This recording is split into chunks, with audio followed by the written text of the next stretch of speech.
Ladies and gentlemen, please take your seats. The show is about to begin. What I am about to tell you sounds crazy, but the longer I talk, the more rational it's going to appear.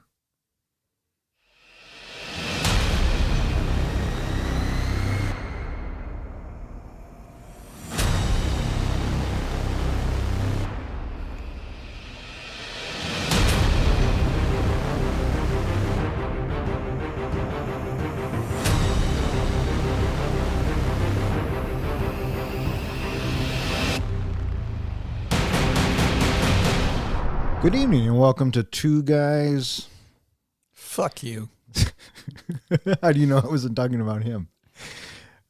Welcome to Three Guys in a Flick. This is where we review the good, the bad, and the absurd.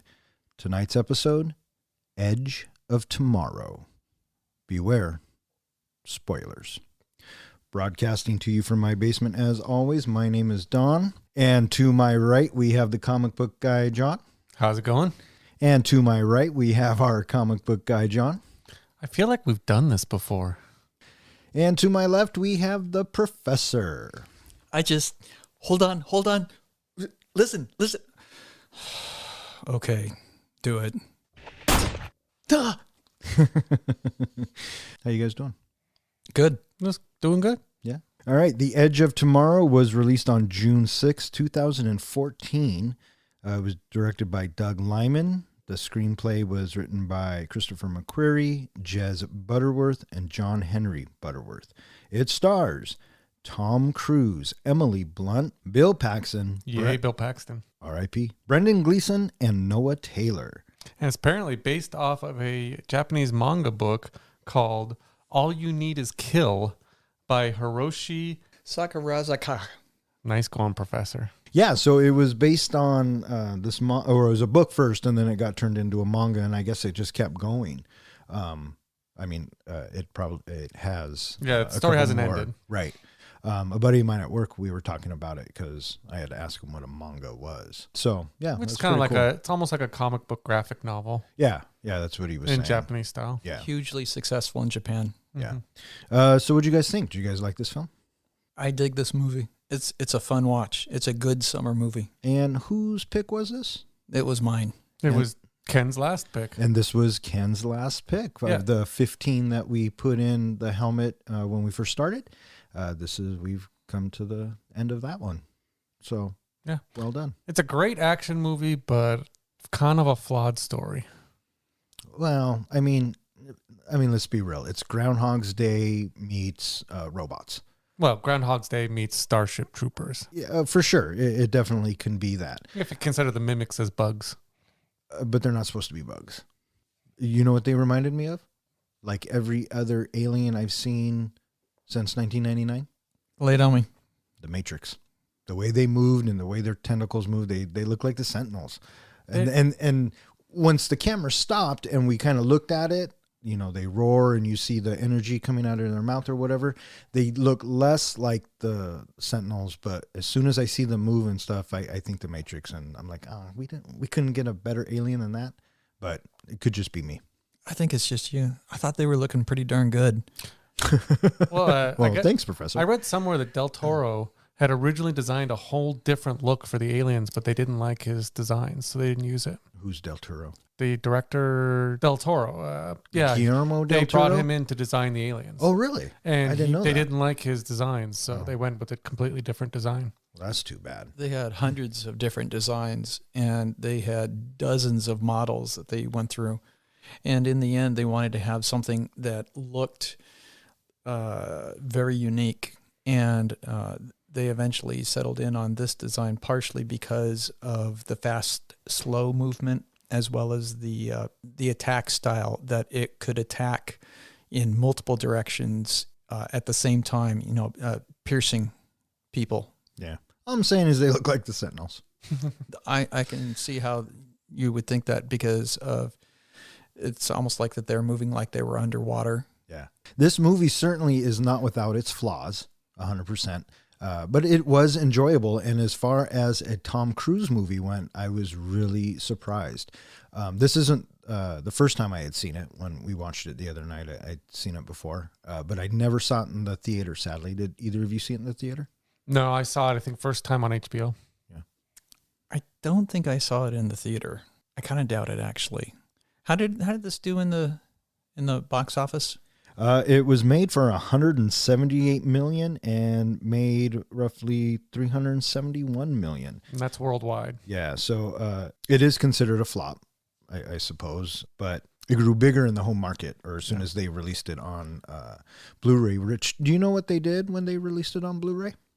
They added like 90 minutes of new footage or something, and different specials and clips. And I wasn't familiar with that. yeah, I don't Don think they is did talking about something else. The marketing that was done, Warner Brothers was anxious about its presence in the American box office, and so to inject a sense of freshness to it, they emphasized the tagline and de-emphasized the title of the movie. And as a result of that, it became known more for its tagline than it was for the title of the movie. yeah, I guess it was considered a flop because in the U.S. initially, after costing $178 million to make, initially it only made $90 million. Yeah, it didn't do very well here at all. Furthermore, Warner Brothers, they invested $100 million in advertising to it. $100 million. Wow. Isn't that crazy? Yeah. So ultimately, when it got released on Blu-ray, it was now titled Live, Die, Repeat. Yeah. Have you heard what the sequel is going to be called? Live, Die, Repeat again. No, I think it's Live, Live, Die, Die, Repeat, Repeat. and Repeat. Oh, and Repeat. Yeah. Yeah, I did hear that. So hopefully they'll work on that. The plot of this movie is a soldier fighting aliens gets to relive the same day over and over again, the day restarting every time he dies. So when I first saw this or heard it was coming out, I thought it was kind of like just another Tom Cruise movie. Can we talk about that for a moment? Because you and I, Don, we're on the same page when we talk about another Tom Cruise movie. There's this Tom Cruise thing that you and I are very familiar with. John, do you know what we're talking about? I may, but I do have a comment to make about this. I want to hear what your guys' comment. So for me, and Ken agrees too, when we look up on the screen, it's hard not to see Tom Cruise and not the character he is portraying. So when I saw this, I was pleasantly surprised because I thought he played the character brilliantly. But if you look at any other film outside of the Mission Impossible series, really, because I buy him in Mission Impossible because the guy gives you 100% of what he's doing And does most of his own stunts. Yeah, he does his own stunts. He never phones in a performance. Even if the movie is shitty, he never phones in the performance. So yeah, it's hard not to see Tom Cruise being Tom Cruise, but sometimes I can stomach it, and I enjoy some of his films. So part of it also has to do with how the story is being told, because that can be a major distraction. More often than not, every 30 seconds or so, when he's on the screen, I'm going, that's Tom Cruise. That's Tom Cruise. Yeah. That's Tom Cruise. And it's a distraction. I was reading somewhere, I thought it was interesting, a reason why Tom Cruise wanted to do this movie, why he was excited about it. Why is this movie different than most of other Tom Cruise movies? because he dies in it. Oh, yeah. No, it's because in this movie, he's not an expert at something. He's not the best guy, best fighter, best thing in the beginning. He has to work his way up to it, whereas most movies start off with him just being this brilliant fighter, martial artist, spy, whatever. Well, I never really thought about it that way. This one, he but that's a starts good out point. kind of as a joke, as a character, and becomes this super soldier. That's what Doug Liman, the director, enjoyed about Tom Cruise in this movie, is that Tom Cruise is very bad at what he does. Yeah, that's the quote. In 2015, aliens called Mimics arrive in Germany via an asteroid and swiftly conquer most of continental Europe. By 2020, the United Defense Force, a global military alliance established to combat the alien threat, finally achieves a victory over the Mimics at Verdun using newly developed mech suits. In Britain, the UDF plans a major invasion of France. General Brigham orders recently attached U.S. Major William Cage of the Media Relations Department to cover it. Cage, having no combat experience, objects and threatens to blame Brigham should the invasion fail. Brigham has Cage arrested and sent to Heathrow Airport, now a military base. Cage awakens to find Brigham has demoted him to private and assigned him to Master Sergeant Farrell and the misfit J Squad, who do not take kindly to Cage. Now, this is where one of my first issues with the movie comes in. In the beginning, don't they talk about how the aliens always seem to know where they're going to be and what they're going to do? Like they're always one step ahead of them. But yet, the whole movie starts off with them talking about Operation Downfall and saying, this is where our big tack is. We're sending all of our soldiers in. You know, they're broadcasting their whole plans right in the beginning of the movie. Oh yeah, when we get caught up in the narrative of the beginning of the film with all the news clips, they're totally laying out their plan to the aliens. Yeah, but right after complaining about the aliens are always one step ahead of them. Yeah, well, they're boneheads. No, I totally saw that, and I was kind of thinking that when we were watching. I'm thinking, why are they announcing? I mean, they're aliens. They should have the tech. They should be monitoring us, right? They've been kicking our ass for however many years this has been going on. And if they're so advanced, why is it taking them so long to move through Europe? Why haven't they conquered the world or the Earth yet? Do you remember General Schwarzkopf during Desert Storm? Yeah, kind of. There was a great story of they used to put out their plans, but the media used to spill their operations all over, the news, and the enemy always knew what was going to go on. So he started using the media and started telling different plans, like they were going to come in by air when they were actually coming in by ground. Oh yeah, bait and switch. And so he used the media in that way. I kind of expected him to try to do that at least in this movie. Yeah, and maybe ultimately that was their plan, but we see how it kind of turns out. The interesting thing too about this first, they keep talking about Operation Downfall. This movie was released on the anniversary of D-Day. Oh, really? So that whole operation was supposed to be a kind of salute to D-Day. Yeah. That's why it looked the same. Yeah. Well, the director, Doug Liman, he was heavily influenced by World War II, and he wanted that beachfront assault to look like what we remember from the World War II Normandy invasion. Yeah. And if you look at that, yeah, it definitely does harken back to that. Yeah. So after this montage, we get introduced to Tom Cruise's character properly. He has a meeting with General Brigham, and Brigham is telling him that I'm going to send you on the front lines with the camera crew to capture our victory. We want you to be there. We want you to be Johnny on the spot and capture it all. What I really enjoyed about Tom Cruise's performance is he looked terrified. He looked like he was shitting in his pants when the general's talking to him, right? And he gives that Tom Cruise smile, but with that Tom Cruise smile, you could see in his face that he was shitting his pants. And you got to give it to the guy, right? I thought he did a great job in that scene, and I loved it because it introduces us to Cage's character, and this is what we know of him now, and now we get to go on this journey with him. So ultimately, he doesn't want to go. He objects, threatens to blackmail a general. That's where I'm confused by this, because one of the things he says to him is, well, you can't order only my CEO can order that. He's like, well, I've already talked to your CEO. Right. So instead of, Cage going and calling his CEO to verify this or see if he can talk his CEO out of it, he jumps straight to blackmail. Yeah. You're blackmailing a general because that's going to go well. Yeah. I mean, he could have said, okay, and left. And then tried to make that phone call, but the general was watching him, and whether that was bullshit or not, I think it's funny that he doesn't even think to call him until he gets to J Squad, and by that time it's too late. Yeah, he could have faked his way out instead of running out of there. Yeah, so I like that the general walks him out of the office, and Cruz thinks he just weaseled his way out of this. And the general looks at the guys outside and he says, arrest this man. And then we cut to him waking up, which is kind of our starting point in our video game. And this is where my second issue comes in. I have a few issues, not a lot. My second issue is he wakes up, and this is where I think that Master Sergeant Farrell, I think is his name, introduced him, finds him, and he gets introduced to J Squad. nobody recognizes Cage, even though he is technically the military PR guy who's all over TV. Yeah. But nobody recognizes him. Or they recognize him and they don't care. I don't know. I don't think they recognized him at all. Well, maybe they don't watch TV. That's how I took it. Did it bother you? A little bit. Okay.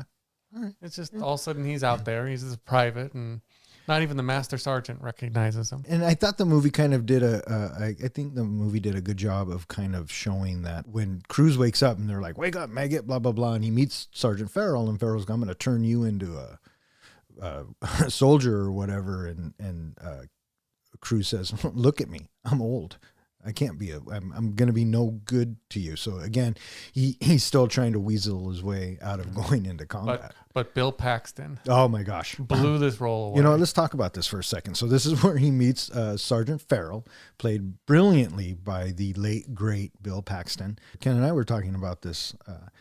I think that his character Farrell, had Hudson lived and gotten off the planet and they defeated the aliens, whatnot, I think this is what Hudson would have been in the Marines when he got to that age. Totally.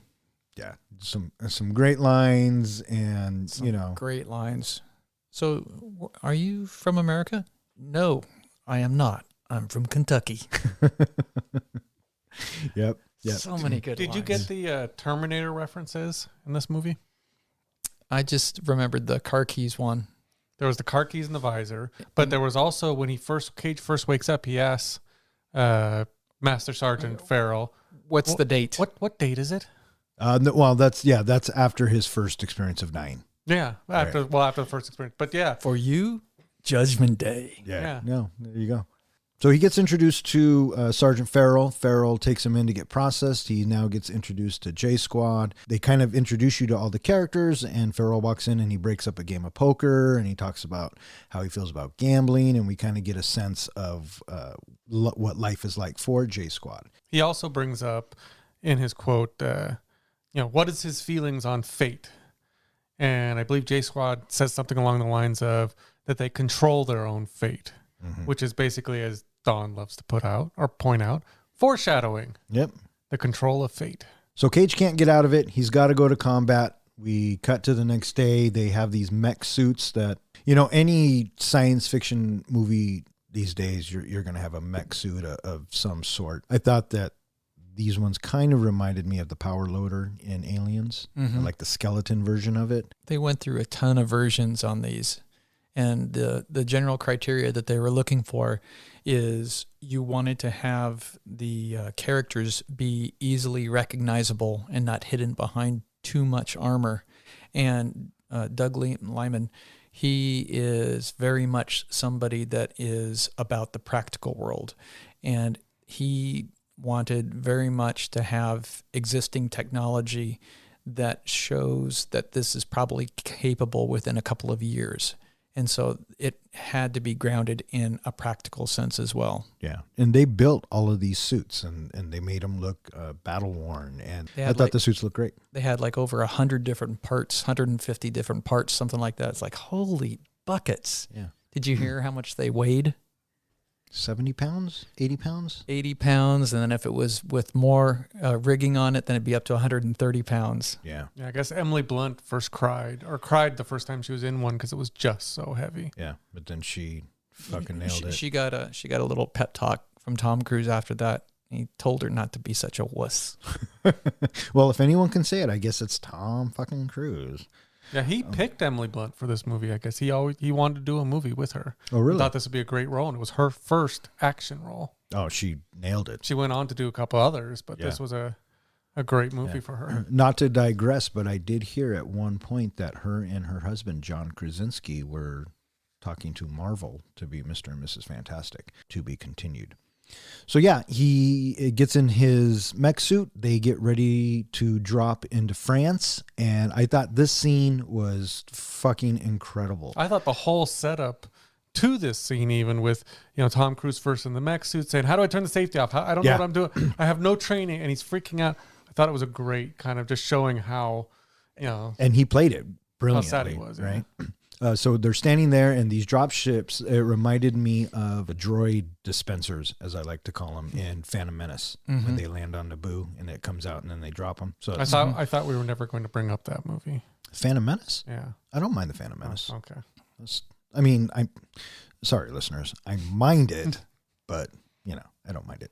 So the dropship was actually like 30, 50 feet up in the air. Yeah. And so when they drop, they get a good drop out of that. Yeah, I like the scene where the bottom opens up and they look down and Cruz is like, "Oh my God." I would be shitting myself. I mean, watching it, I was kind of shitting myself. And then the thing blows up, and it's going to, because they linger on Cruz's face staring at Bill Paxton's character, giving them a pep talk right before they drop. And I'm thinking something's going to happen. Something's got to happen. And of course there's an explosion and everyone starts dropping and it's chaos, and they're cutting here, they're cutting there. And then finally Farrell says, release or die, or cut or die, or get the fuck out of the Drop or plane. die, Yeah. And so he does, and then he falls, and then the camera work, which I'm sure a lot of it was digital, but if you're saying that they fell 40, 50 feet, I mean, the camera's going to go with them. So I thought the effects looked really good in this film as well. He lands, and you get that fucking sense of World War II for sure. That opening like scene. Private Ryan. You took the words right out of my mouth. Yeah. Oh God, it was so scary. Yeah. Yeah. And everything's going kind of like in Starship Troopers, right? When they land and everything just starts going south. And then ultimately Cage gets trapped. He doesn't know what he's doing. The rest of J Squad has been wiped out. We have the mimics. We have the soldier mimics, as we'll call them. And then we have one of the alphas, which we're introduced to. I think they called the low-ranking ones drones. Oh, I think you're right. Or grunts. Something like that. Something like that. Yeah. So we get the Alpha, and Tom Cruise's character sees a bunch of grenades laying on the ground, and he's going to do the self-sacrifice thing. Oh, it's the front exploding claymore mine, the tripwire claymore mine style. That if you trip the cord like that, if you trip the cord, then it explodes outward. Right.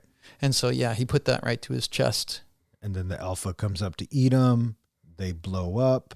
And then somehow their blood gets mixed, and now Tom Cruise awakens to the previous day. Now, the interesting thing about the Alpha is that the brain bug, whatever it is, the Omega, only sends the Alpha in when it thinks it's already won an area or beat an area. That's why you notice when it first comes up, all the drones are in front of it, kind of protecting it. It's like he's a general. Yeah, so they thought that Cruz was dead, that everyone was dead in that area. Potentially. But my thought was, again, this is number 3 on what bugs me, is that we find out later Rita had the same power, and she got the same power the same way, and Alpha bled on her.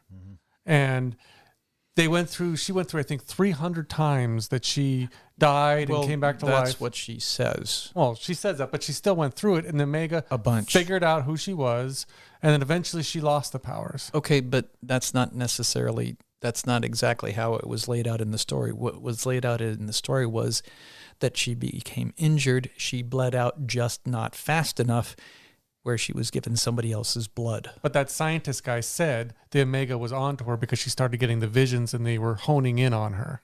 So the Omega Correct. knew that she was resetting the day.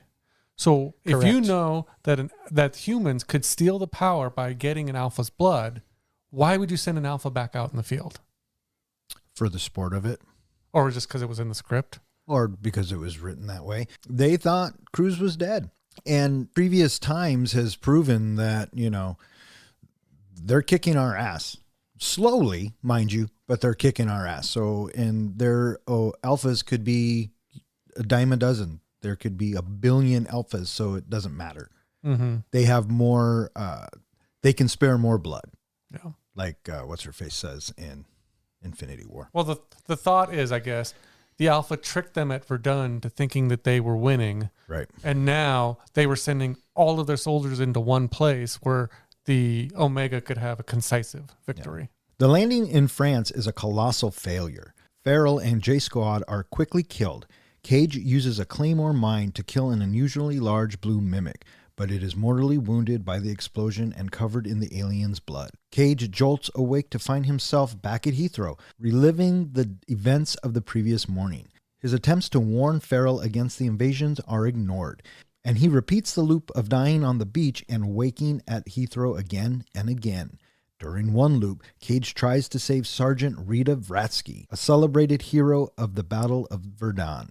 She realizes Cage can loop time and orders him to find her the next time he wakes up. So this is where we get to meet The Full Metal Bitch. You know when they're walking to battle and she's walking out, the guy who calls her the Full Metal Bitch, do you know who that is? Mm-hmm. That's her brother. Yeah.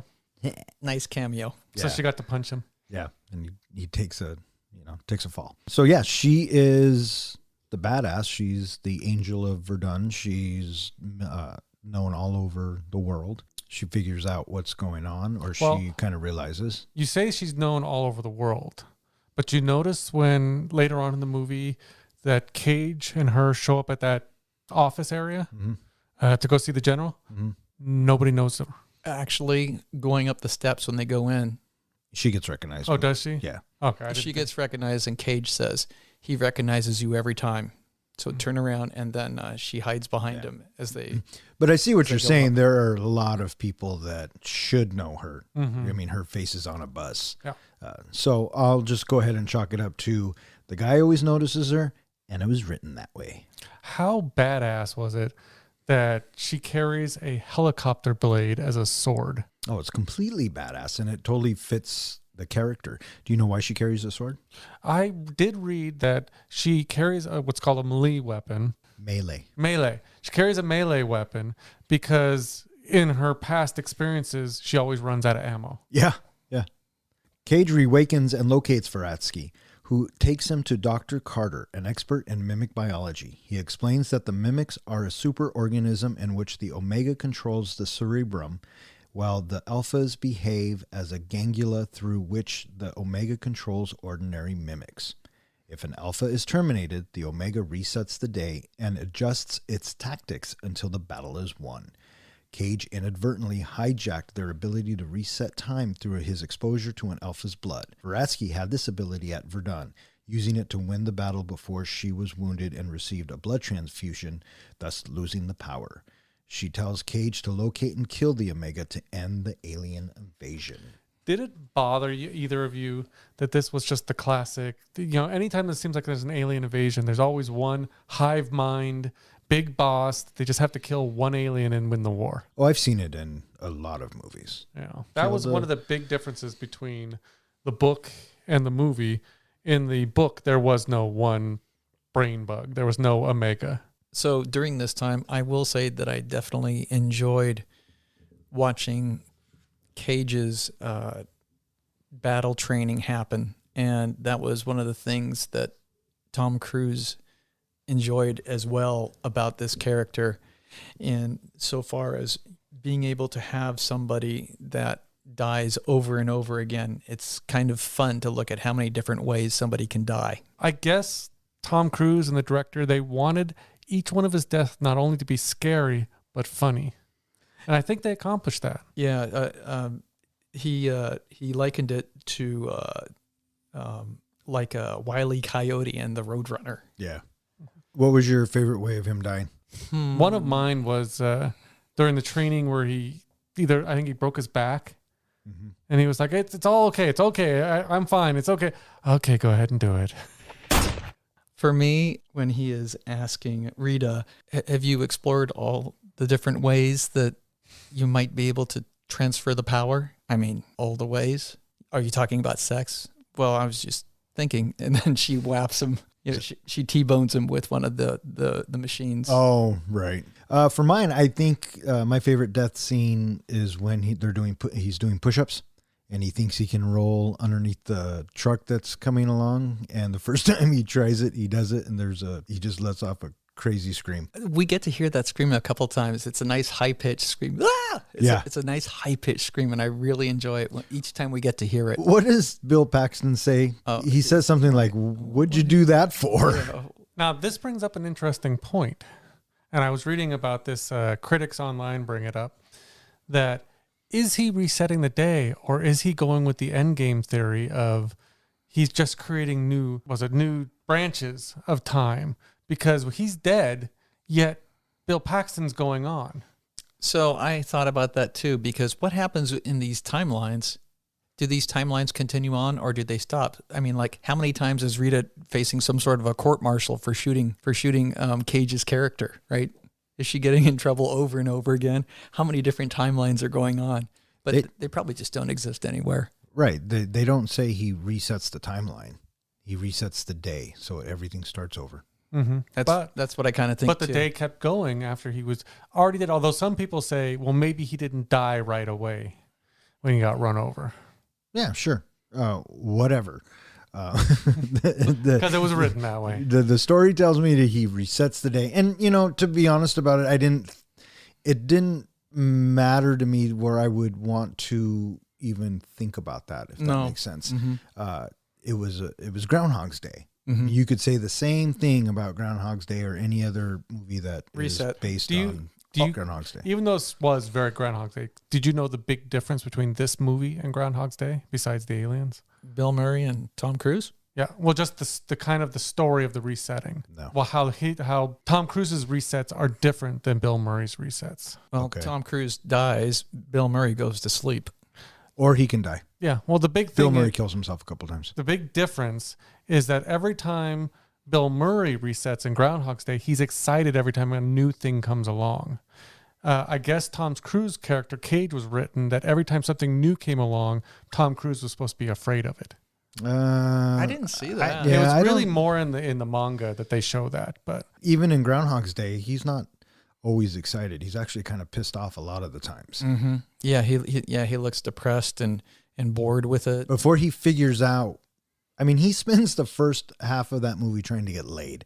So once he figures out that he can just keep doing it and learning something, as soon as he buys it and as soon as he accepts it, the movie moves forward. But what's his name? Cruise is kind of the same way, because the first couple of times we see the flash or the resets, the second day he's in battle and then he dies. And then the third day he's in battle and then I think he meets Rita then. But it felt very much like those first couple of times is that he was still kind of lost and he was still kind of very scared about what was going on. I dug the cadence of these early deaths too, those gunshots over and over, the different way. I think my back is broken. I can only feel my lips. And then she tells him, this is very important. This is the most important thing. And then he broke his leg just one time and she shot him. And then we have this quick succession, this nice little cadence, the 10th time, the 11th time, the 12th time, the 13th, 14th. And then, you hear the gunshot, maggot, gunshot, maggot, gunshot, maggot. Love these quick succession of kills. And we keep kind of building upon the last one. So we don't have to be bothered of watching the kind of the same thing over and over again. We get progressively further in his day or what he's actually trying to do.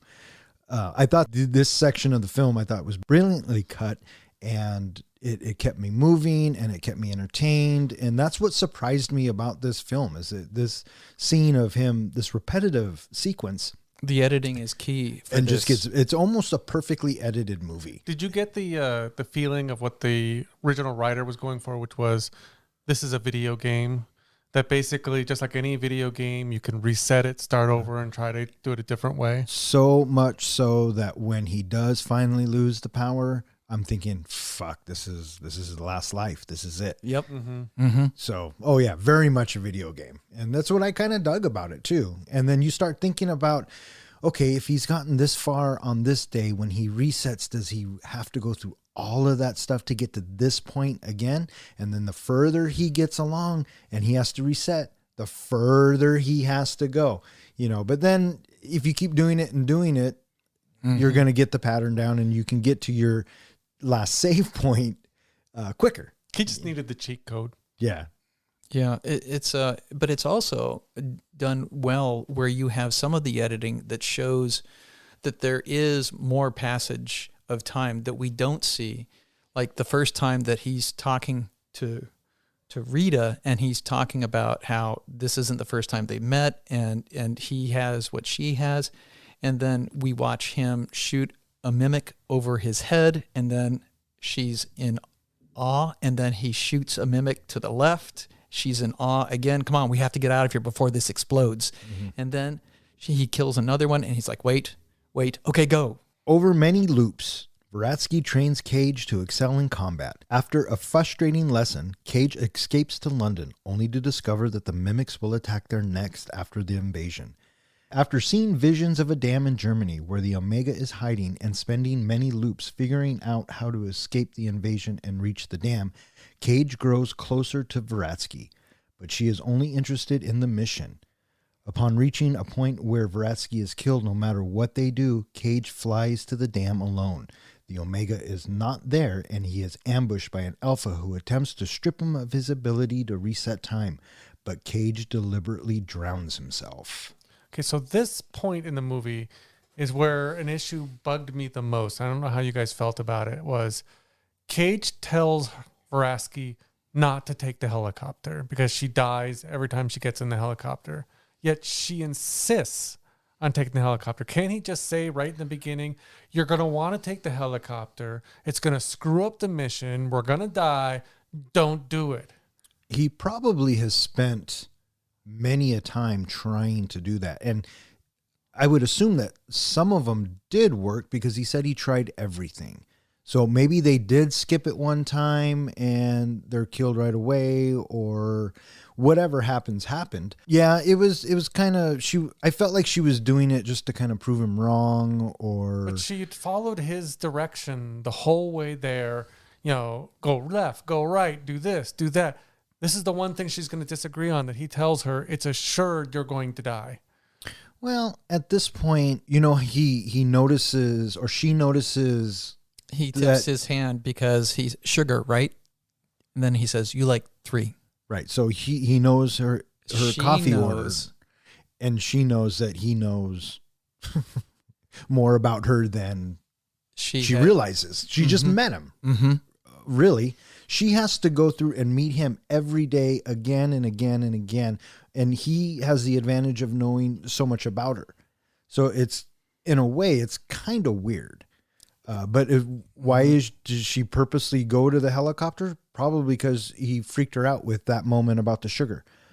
I know you don't like the emotions and the love stuff, but I mean, it's part of the story. It seemed like such a character change for her.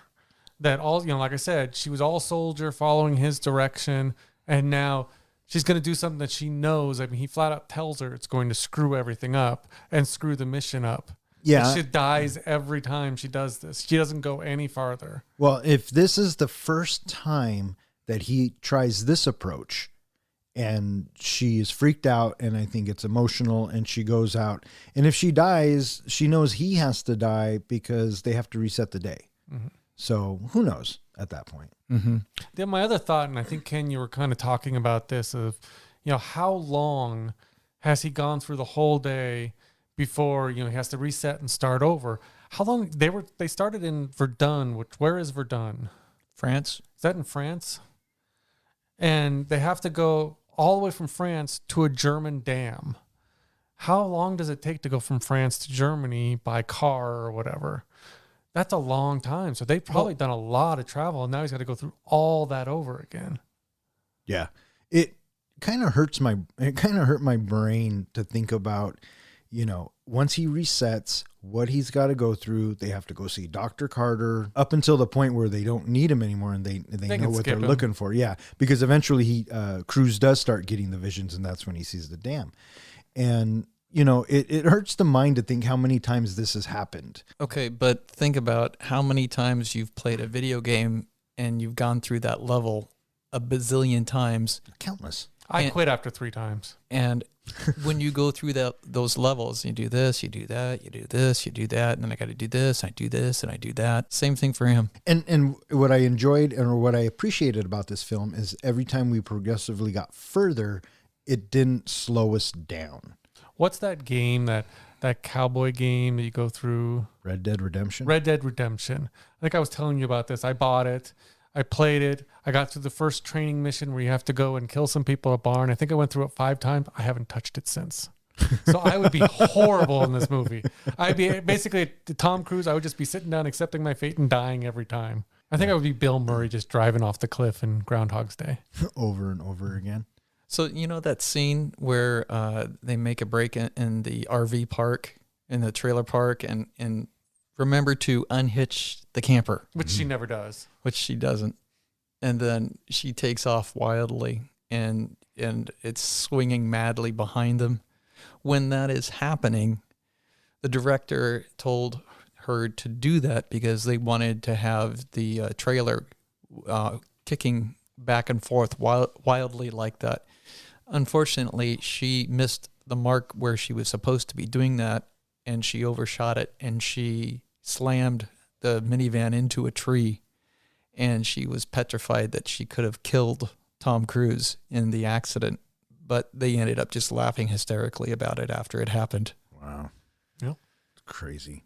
I love the way that mimic came shooting up through the trailer. Yeah. That looked great. Yeah. And then Cage coming up through the sunroof, or was it a sunroof? I think so. Or maybe it might have just been a hole. It just might have been a hole in the top from of the, firing yeah. at the mimic. Yeah. I like how the recording on the car tells them to make sure that all the doors are closed and locked, and there are no doors on the car. Irony. Yeah. No, that was a good scene. But again, I kept going back to, she's been told how many times to probably unhitch that. Oh, probably every single time. And he knows that she's going to forget every time. yeah. But, during that car ride, it gives another one of those moments where Cage is trying to do the small talk we realize that there's been a bunch of car ride small talk that we haven't heard because he starts talking about some of her personal life. Right. And I enjoy those moments as they are sprinkled throughout the movie. Oh, he knows that because he's done this a bunch of times already. Yeah. Yeah. And so we get to the barn, and this is that scene where, the 3 sugars, and she asks him, how many times have we done this? And he says, this is as far as you go. We should just reset. Okay, I'll give you 10 minutes. And then I'm going to kill you. So she stubbornly takes the helicopter, and as his character predicted, she dies, and he has to reset the day, which he does. And then this time, when he resets the day, he says he can't. He doesn't even contact her. Right. I feel like he goes in there, looks at her, and you go through the whole bit again. But at this time he says, never mind, and walks out. And so he starts to do it again. And they show us deliberately him landing on the beach. And instead of saving his J Squad partner like he has been the past couple of times, or who knows how long if he always saves him in this scenario, but we deliberately see that he doesn't. It's like he doesn't care. He wants to get through the levels as fast as possible to get to the helicopter. And we see this turn in his character, this grittiness, and he talks about, why aren't you wearing your helmet? I find it to be a distraction. And then that other bit where he says, I need 3 more clips of 5.56, 8 grenades, and an extra battery. Get it. Yeah, so that grittiness. I kind of felt that he, at this point, it's the shift of he's becoming more soldier than he is becoming a person. He's just about the mission now. He's just going to get it done. I think he's always a person, and I think he always has that human element, because I think, or what I can see, in Tom Cruise does it well in his face. So when he does do that bit about, I need this, you can literally see the transformation from the first time he was on that drop ship to this time. Now he's become Ethan Hunt. Oh, I think he's always Ethan Hunt. Mission Impossible. So yeah, you definitely see the transformation, and he wants to get through the level as fast as possible. It's kind of what the pacing felt like in the editing. And as I was watching it, I was thinking to myself, I've been on those video game levels where I've done it over and over again. Now I'm pissed off and I want to get through it as fast as possible. I don't worry about anything. Mm-hmm. Right. So he does that, gets the helicopter, goes to the dam, and he finds out that it was a trap. He's been duped. He's been duped. They want to steal the power back. Yeah. And I think I didn't get that he drowns himself, because I remember him trying to shoot himself, but I thought I saw the mimic get the gun out of his hand. Mm-hmm. It wouldn't let him do it because he knows. So I I must have missed the bit where he drowns himself, but he manages to reset the day again. And then he tells everybody they're not there. These dreams are bullshit. These visions that we're having they were waiting for us. And so they come up with a new plan. Let's go to headquarters. Yep. Cage and Veratsky infiltrate the Ministry of Defense, where Cage convinces Brigham to give him Carter's prototype device that can locate the Omega. In the ensuing car chase, they discover the Omega is under the Louvre in Paris. Cage is captured and seriously injured, waking in a hospital to find he has been given a blood transfusion and has lost the ability to loop time. Okay, so I think this was my fourth issue. Why do aliens always pick recognizable landmarks to hide in? That is a good question. Maybe they just want to take in the sights. I really dug the conversation that they have with the general in headquarters. I love, talking about, we should just shoot him. No. And then, what the secretary comes in and how he instructs the general to answer the telephone. He's already been through it all, so he tells them exactly what's going to happen, who's on the phone. This is what you're thinking. This is what you're going to do. Scene. And Cruz does this to a lot of different people. He comes in and tells them exactly what's going to happen. He plays it really cool, and I enjoyed those scenes. And I love the fact that the general lingers for so long after he pulls the device out of the safe, because it's one of those moments where you are waiting to see, is he going to do it? This is one of those moments in a movie where everybody waits to see which way is this going to go. So the general ends up giving them the device. Now, this is the problem I had, because this isn't a perfect movie, but it's a fun movie, right? This is the problem I had. Why, if I'm the general, why give it to him and then just ambush him outside? Why arrest him? The device could have gotten damaged during the ambush. But why even do it in the first place? You just gave it to him. No, dissect him. I don't know why they gave it to him, because I think that he felt like his life is in danger since they talked about shooting him, and then Cage is like, no, let's not. So get him out, get him surrounded, and then they get to dissect him. The other thing too is but that gives us such a opportunity for them to get away. If I'm the general, I rethink that plan. Okay, but it's his first time through each time. He has to make a split-second decision. It's kind of brought up earlier on in the movie, but why didn't the doctor, the scientist guy who knows all about the mimics and everything, bring up this device a lot sooner? He did. He kind of mentions it and says, I don't really want to go that way, I would have pushed in the first place. Let's find out where he is. Yeah. Maybe in his previous experiences, because they would have had to gone through it with Rita. That's where probably where the research all started. He said he was close, and the only working prototype that he knew of is with the general. Right. So why not go after it? Because he probably didn't have the means to go after the general, and probably at the time Rita didn't either. I just thought it was odd that they gave it to him, they let him go, and then they tried to arrest him, and then, he gets away, which he has to. It has the car crash. Right. So, now we're into a action sequence. They're in the car. He stabs himself in the leg with this thing, and they find out. Well, he didn't where stab himself. Oh, he was holding it over his leg, and she slammed his hand down into his leg. I thought that was a great scene as well. Yeah, that was good. And it lets them know that the Omega is at the Louvre in Paris, and that's where seeing we're the sights. Seeing the Omega was seeing the sights? Yeah, Omega was seeing the sights, as you put it. Oh, yeah, at the Louvre. The sights. And then we find out that he's had a blood transfusion, and Rita, she's all set. All right, let's just reset. And he's like, no.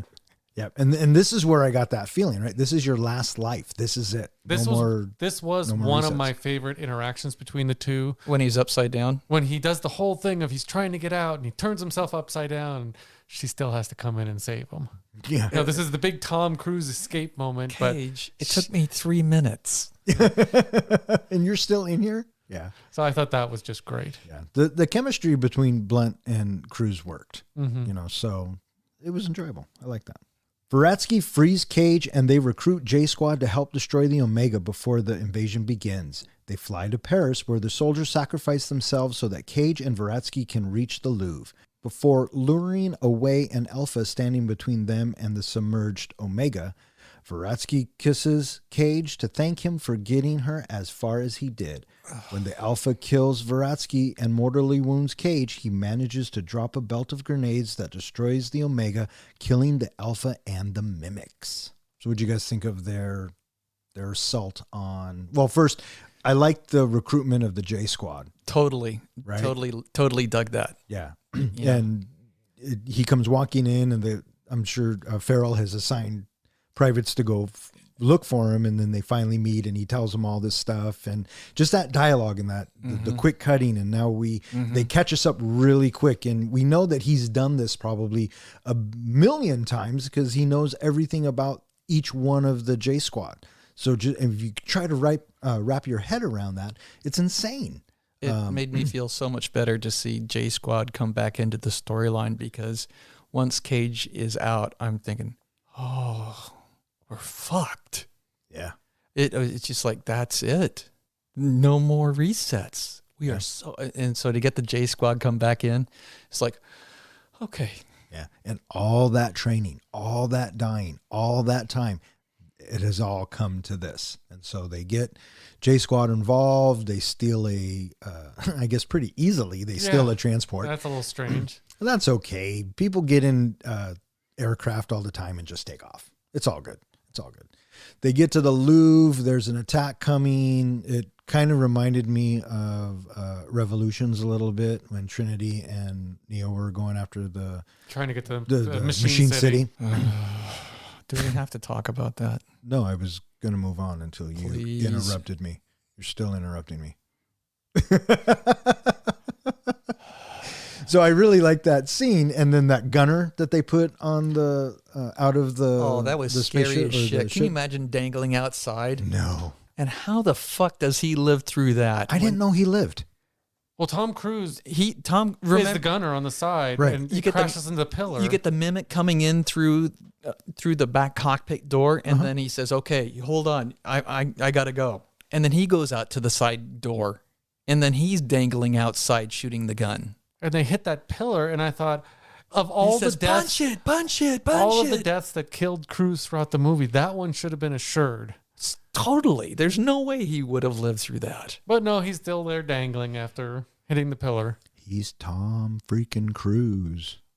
But, there was something interesting about this. The original plan to end the movie was to be on a dark note, because I guess they were saying, Tom Cruise was telling J Squad when they were on the plane not to kill an Alpha, because if we kill an Alpha, they're going to reset the day, and we may not even know it. We'll go through all this again, and we won't even know it. And there's a line, and I can't remember what the line is, but one of the people says something about, I feel like we've done this before, or they knew we were coming, is what he says. They knew we were coming, which was accidentally left in, because that's how the director was going to end it. They were going to end up in a loop over and over again, not realizing that they had killed an Alpha and reset the day. Yeah, that would have been interesting.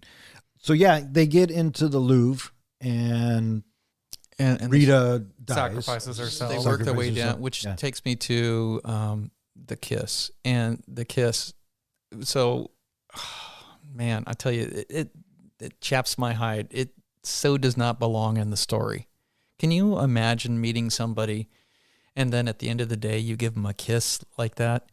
I'm sorry. I realize that Cage's character knows this person because he has spent countless hours with Rita, but Rita has spent 24 hours with him.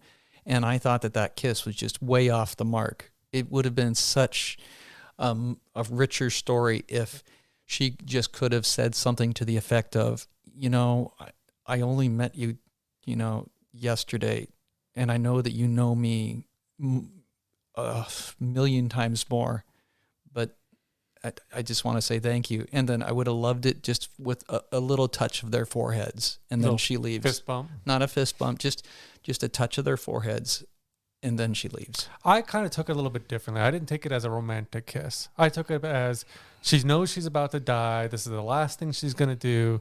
She's just going to get a quick little peck from him to thank him and head on. I didn't even feel it was romantic at all. Did you feel it was romantic, Don? I did, and I thought it was justified. And I thought, you're right. Cage has known her for probably years, really, if you think about the loops and going back and forth. And she's known him for 24 hours. But think about that 24 hours that she's known him. She's been fighting this battle for so long, and all of a sudden, here comes the guy that I guess we've been waiting for. She knows it's happened to her, and she knows it's happening to him, so she automatically trusts that. And so then they went through a lot to get where they've gotten. And so, and you're right, John, I agree to your point as well. She knows she's going to die. She kind of might have feelings for this guy. I mean, this has been a pretty intense 24 hours. Yeah, she hasn't had time to invest those kind of feelings. I disagree. They've been way too fucking busy. I think he They've should have been way too busy. But there's moments, right? That you have to assume that car, or how did they get there? No. Oh no, this is real life. That's the helicopter. She doesn't experience the helicopter stuff. Right. You're right. I think at that point he should have basically said, hey, whoa, #MeToo, that's sexual harassment. You barely know me. Come on. Wow. That's improper touching, stranger danger. Wow.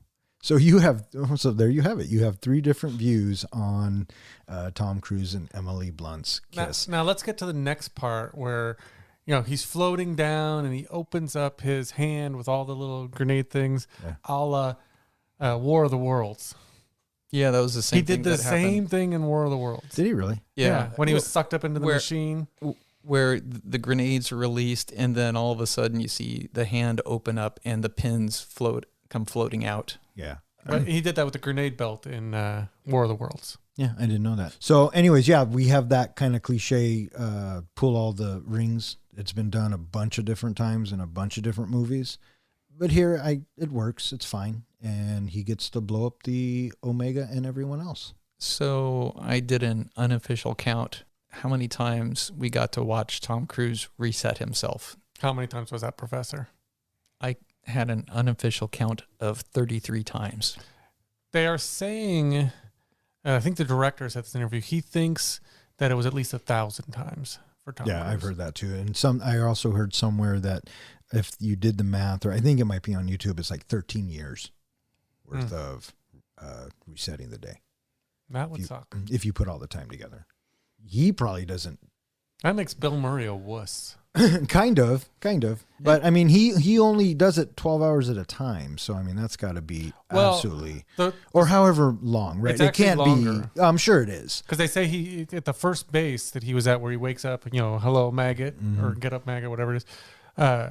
They say that that's actually 3 or 4 days because you notice a few of the scenes when he's on the base, it's nighttime, daytime, nighttime. So they don't show that all in the beginning, but it's supposed to be a few days before he actually goes to the drop ship. See, I always just assumed that it was the next day. And I was okay with that. It didn't bother me. It was 24 hours. Yeah. Because they think it was actually more than that because he had to have time to train and do other stuff. Okay, but Sergeant Farrell says we are within 24 hours. No calls in or out. That's true. Yeah. So, yeah. And so, remember PT in 10 minutes? And then that's them outside. And then that's where Cage makes his getaway, rolling underneath. Mm-hmm. Do you think Tom Cruise actually rolled himself underneath a moving vehicle? I don't know. But it wouldn't surprise me if he did. It wouldn't surprise me if he did, but I was thinking about that since Tom Cruise loves doing his own stunts. When I watched that moment happen, I'm thinking, would Tom Cruise really be willing to roll underneath a moving truck like that? I don't know. I thought the same thing. If it's going slow enough and they do the roll stuff and they just fast forward the camera, it wouldn't be too hard to do. Yeah, I don't know. That seems awfully risky. Now, when Cruise was floating down towards the Omega, did you catch that the Omega had a T-shirt that says, I went to the Louvre and all I got was this stinking T-shirt? No, I missed that. I did not see that. I was checking. As a dying Cage floats down into the Omega's blood, he loops again and awakens 2 days earlier en route to his original meeting with Brigham, prior to the UDF invasion of France. But this time he awakens in an alternative history where the mimics are weak and helpless in this alternative timeline as he drives to Heathrow. When he arrives, he sees that all of J Squad are alive, preparing for what will presumably be a much easier invasion. He later finds Veratsky, who doesn't recognize him, and greets him as coldly as she did in the previous loops. Cage laughs. So I didn't necessarily catch that after the alpha is gone, that the alpha has been removed in this new timeline that Cage has been thrown back to. I just thought that we got an extra day out of it. But after hearing the synopsis, it's like, oh. So here's where I was at with that. You blew up the Omega. That should have won the war. Why are we still Looping?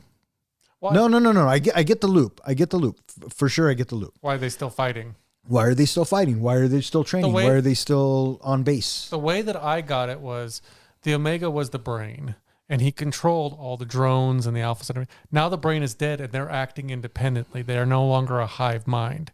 So that's why they're so easy to kill. They're very docile now. Oh, that makes sense. Because it shows them all stopping. And so the story is that now J Squad is going to go to that beach again, except it's going to be completely different. The mimics are going to be docile. Oh, And so they're just going to wipe them out. It's going to be an easy win. that totally makes sense. So that's the way I took it. The other way I took it too is that, his Cage didn't jump back to his original timeline that he kept bouncing on. He jumped back 2 days earlier. So my guess is the Omega's blood was a little more powerful than the alphas. That's and so how now I took maybe in the new movie, he's either going to have better time traveling abilities or just be a little bit more stronger with it. Because, the alphas caused the Omega to reset, but now he's got the Omega's blood on him. Yeah, and I can see it going that way. I think when he wakes up 2 days earlier, it threw me for a loop.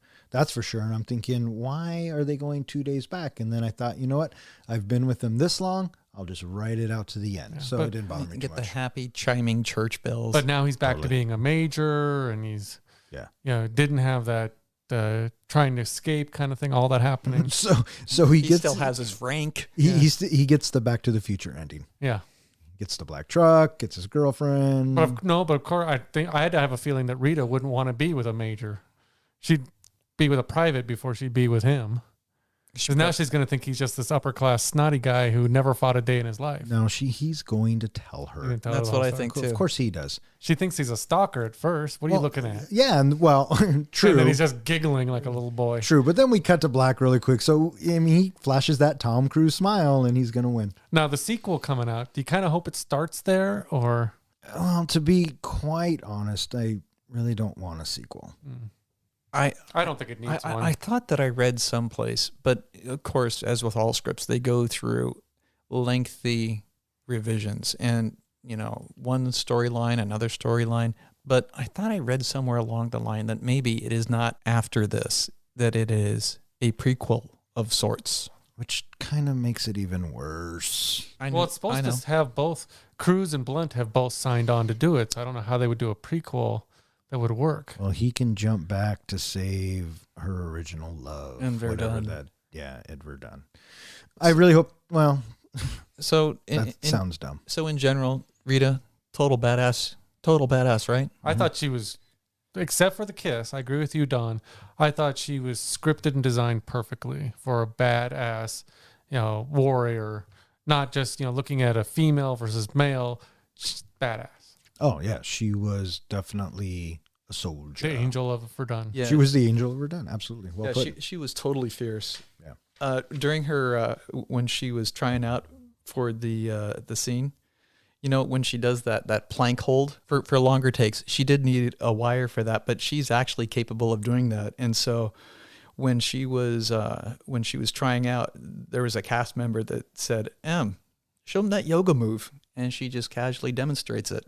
That's a great move. Totally loved the character. Loved Emily Blunt in it. Fantastic job. Tom Cruise, I thought, did a great job. for being Tom Cruise. Another Tom Cruise vehicle that, I guess I enjoy Tom Cruise movies. I guess some of them are guilty pleasures. And You can enjoy Tom Cruise movies. This vehicle works as a great summer movie. yeah, for sure. For sure. Starring Tom Cruise. And, getting back to like War of the Worlds, I enjoyed War of the Worlds, the Mission Impossibles. I've seen them all. They're not all great by any means, but they're entertaining. So, the guy's been around. He's kind of like one of the last movie stars from like the 80s in that era of royalty. Are you going to see Top Gun 2? Probably. If they're going to like put it on HBO Max or something and you can watch it for free, why not? What if you had to go see it in the theater? Would you go see it with me? I don't know. I would. I know you would. I might wait for I HBO. was counting on you going with me, buddy. What? I might wait for HBO on that one. All right. Well, fuck you then. I don't let, Are you buying me popcorn? Not anymore. Fuck that guy. Okay, but just knowing the way Tom Cruise is for movies, like he was relentless on this set. That the rest of the supporting cast, they're like, man, look at him. He's 7 days a week, 10 hours a day. He just go. He sets the bar. He also started filming this something like 3 days after they finished shooting Oblivion. Right. Yeah, and so he's like this, and the insistence on doing his own stunts. He told Lyman that, if you want to film 7 days a week, I'll go 7 days a week, whatever you want. Just, this relentless attitude of wanting the audience to experience, a great movie. So, Maverick in Top Gun again, it's going to have that Tom Cruise work ethic to it. It's going to have that great look. And you're going to watch that stuff and you go, holy shit, he's really doing that. It's going to be Top Gun, but instead of him playing Maverick, I mean, he's still going to be Maverick, but he's going to be playing...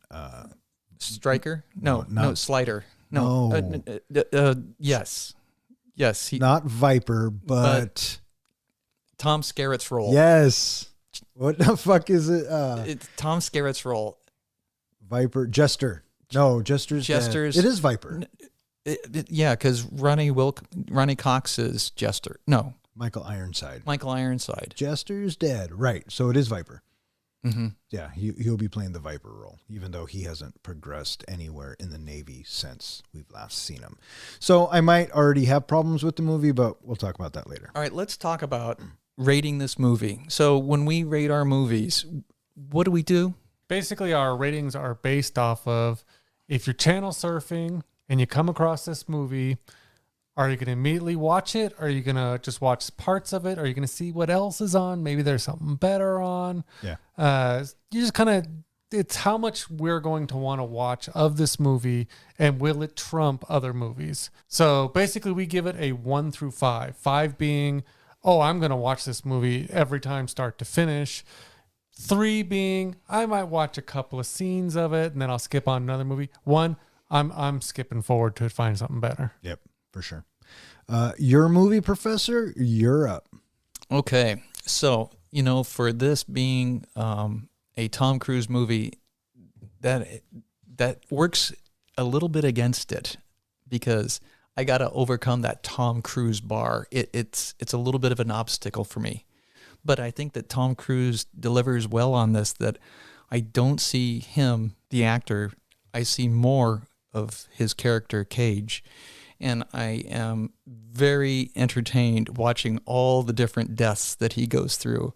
And I enjoyed the slightly lightheartedness of some of these deaths and the dialogue that he and Emily Blunt has. And Emily Blunt, she is delightful in this movie. I thought she had a solid character, completely badass, and the majesty of the beachfront, that huge beachfront. Did you realize that it was 300 yards by 300 yards? Huge. And they had like over 1,000 feet of green screen, like 30 feet high. Just impressive. I just dug those mech suits. It's a really fun movie. I think that it is definitely a 4. All right. 4 for the Professor. John? I'm actually going to go off the fact that this movie shows all the time, I believe, on TNT. And in the past, every time it's on, I watch it. Only because I think it's a funny movie, and I think they did exactly what they intended with the deaths being both scary and funny at the same time. I like your comparison to Wile E. Coyote. It's just a great movie. It was filmed great. Not a huge Tom Cruise fan, gotta admit, but it worked in this movie, and I like the fact that he starts off not knowing anything and bad at what he does, and becomes this badass soldier by the end. I also like movies that empower the women, that she's not just a sex object in the movie, which she isn't at all in this movie. She is a badass warrior. And I really like that, and I thought Emily Blunt blew it away. So I'm also going to go with a 4 on this movie because this is a movie that I will watch almost every time. Right on. I like this film. I liked it a lot more than I thought I would. I agree with you, Ken. For me, I have to get over that Tom Cruise factor. Fortunately for me, I got over that real quick when I saw him play the coward, him trying to get out of going into combat. Reminded me of someone I know, and every time, instead of asshole. So instead of seeing Tom Cruise on the screen when he was the coward, I saw this person that I know, which I'm not going to name. And no, it's not you, John. So I thought that the acting was good. The casting was great. The action, the editing, everything was well paced. Is this a perfect movie? Not by any means. Are there flaws? Absolutely. But can I get over those flaws and continue to have a good time?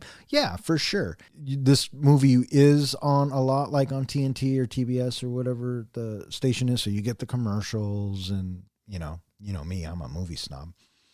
But if I see it on something that doesn't have commercials, if it's on, I'll stop and watch it for a while. I think it's that entertaining. So you know what? I am going to go with a 4. The first time I think that we've all had the same rank. I meant to look up our ranks earlier, and I forgot to do that because is that right? The first time? On our webpage, there actually is a link to all of our ratings that we've done for our podcasts that we've released. Our webpage can be found on a bunch of different platforms too. Yeah, at 3guysinaflick.com and all of the different podcasting sources. Yeah, so do us a favor and go out and check out the website. And you can go to our Facebook page. You can go to our Twitter. And leave us a suggestion of something that you want to see us. Otherwise, we're just going to go to the helmet. And what is the helmet, Don? The helmet is where we have our movies and we randomly draw them out of the helmet. Now we don't know what we're going to pick because we've all put in random movies. Right. So we started with 5 movies that we liked. As we said earlier in the pod, we have gone through all of those 15 movies. And now what we are doing is we're going to try something different. We cut up a bunch of different genres and threw them into the Bronco helmet. And we pulled out 6 genres. Which were food movie, Western, period piece, action adventure, road movie, and buddy film.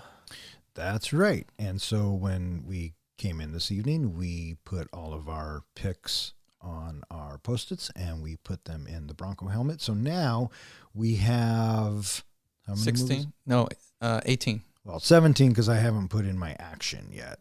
So Bitch. I know. Well, thank you. So to Who's you, the asshole now? I've never claimed not to be the asshole, and Fuck I'm okay this with guy. that. There you go. Well put. Fuck this guy. yeah. Which was going to be the original name of our podcast. All right. So I have thrown the last movie into the Bronco helmet, and we're giving it a shake. We're reaching in. Doesn't it feel like we've done this before? Okay, so what we're going to do now is we're going to pick up the Bronco helmet and select a film for next week's podcast. And I am reaching in. And I am going to pull out... Don't touch me there. Touch me here. Sorry, my eyes are closed, so I really don't know You're what getting I'm a little grabbing. handsy there. All right, I'm going to go with this one. I had one in my hand, and I let it go, and my gut says this one. Okay, so... Read what is our genre first, and then tell us our movie. No, I want to hear what the movie is and then what the genre is. No, I want to hear the genre first. No, I want to hear what the movie is and then we hear what the genre is. So we picked our movie, and we're going to go ahead and probably read what the movie is and then the genre, or I might read the genre and then the movie. Did I have you guys seal this? Because that was a dumb idea. Our first film in the first genre is buddy movie, and we are going with Tommy Boy. Which was one of my picks. All right. So John, not getting any picks the last time around in the Bronco helmet, comes out with the first pick. I'm in the lead with one. There you go. So next week is going to be Tommy Boy. Yeah. Chris Farley, David Spade. You know, out of all of Chris Farley's movies, I think Tommy Boy is my favorite. Yeah. So I'm excited to watch it again. There's a lot of good stuff in there. There's that and Black Sheep, and I think this one just edges out as the better movie. It is. Oh, agreed, 100%. So I'm excited to watch it. It's been a long time since I've seen it. So, All right, till next time, faithful listeners. I'm Don, I'm John. And I'm Ken. and we'll see you next time.